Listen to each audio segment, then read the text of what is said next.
stop the fracking. Give us all your backing, or there'll be a great big earthquake and we'll die.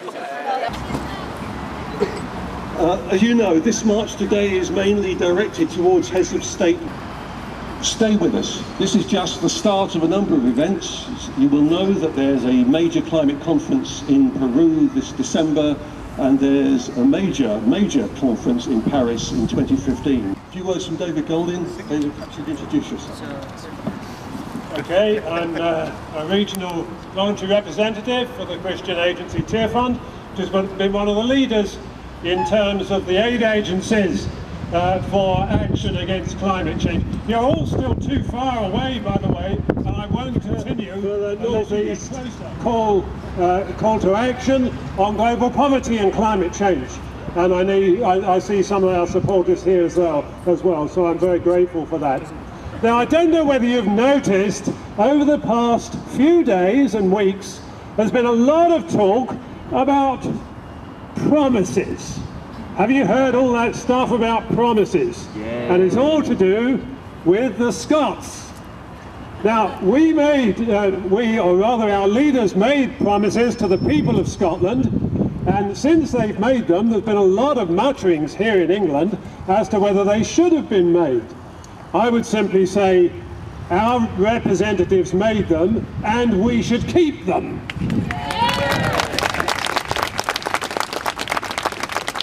But you know, those promises we made to the people of Scotland, legitimate though they may have been, and those most certainly mandatory on us to keep them, they certainly are, they pale into insignificance in importance compared with the promises that our leaders have made on climate change.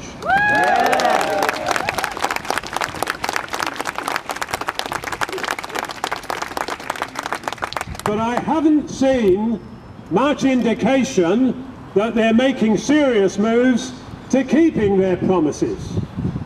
Let me quote to you the words of the truly great climate scientist, NASA's chief climate scientist, the veteran Professor James Hansen. This is what he says about it. He says it just perfectly. They, our leaders, they talk about goals which sound impressive, maximum 2 degrees and so on. They talk about goals which sound impressive, but the actions are such that it will be impossible to reach those goals. And we've had far too much of that.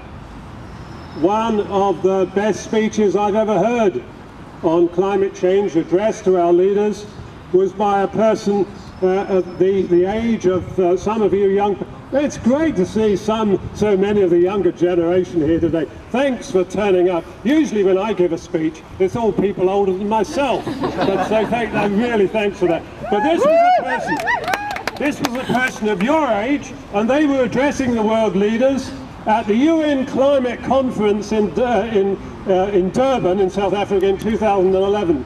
And at the end, they asked a representative from the youth delegation to stand up. It was the only sense that had been made for the whole conference, as far as I'm concerned. This is what she said to the world leaders. You have been negotiating all my life.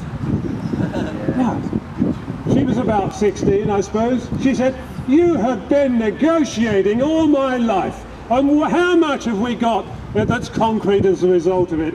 I might say there were roars of approval from the rest of the youth delegation at the back, and they all should have joined in.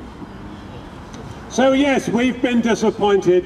I'm no starry-eyed optimist, and those of you who have been campaigning on this for some time won't be either. We've been bitterly disappointed for far too often. However, let's not get discouraged at this point, because we have a precedent. I want to give you a precedent for the situation we face. It's early 1940. The whole of Europe has fallen under the Nazi jackboot. Right up to the Channel Port, right up to Scandinavia and Norway and so on, and Poland and all the other countries, all completely controlled by a fanatic armed to the teeth that is bent on our destruction. Now, at that time, Churchill convened his war cabinet, just 5 of them, including himself. And 2 of them, Neville Chamberlain and Lord Halifax, who was the Foreign Secretary, 2 of the group were in favour of suing for terms. They said, we're obviously fooled, we're obviously beaten. Indeed, Joseph Kennedy, who was the US ambassador at that time to Britain, said Britain will be beaten by the end of the month. That was the situation. This was really dire. But Churchill would have none of it. He was contemptuous about this proposal to surrender. Britain would be reduced to a slave state with a puppet government. And so he said, we won't do that. He was supported, I might say, by Clement Attlee and Arthur Greenwood, and so their opinion prevailed. But just shortly afterwards, he addressed the full cabinet in these terms. This is what he said. Listen to these words and apply them to our situation for climate change. He said, if this Long Island story of ours is to end at last, let it end only when each of us lies choking in his own blood on the ground.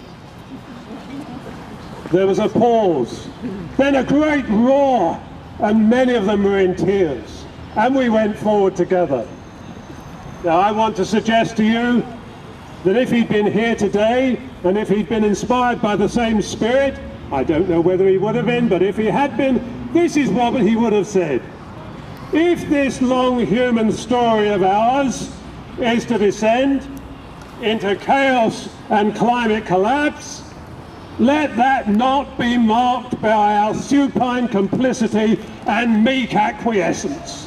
Let it not be marked by our meek acquiescence. Let none of you here be guilty of supine complicity and meek acquiescence. I'll finish up with one further point, and this was from a modern great man who would have desired to have done far greater if he'd had far more ordinary people at his back. This is the words of Barack Obama. This is what he says, but we can apply it to ourselves. We are not bound to win, we are bound to be true. We are not bound to succeed, we are bound to let shine whatever light we have. Thank you, friends, for your attention.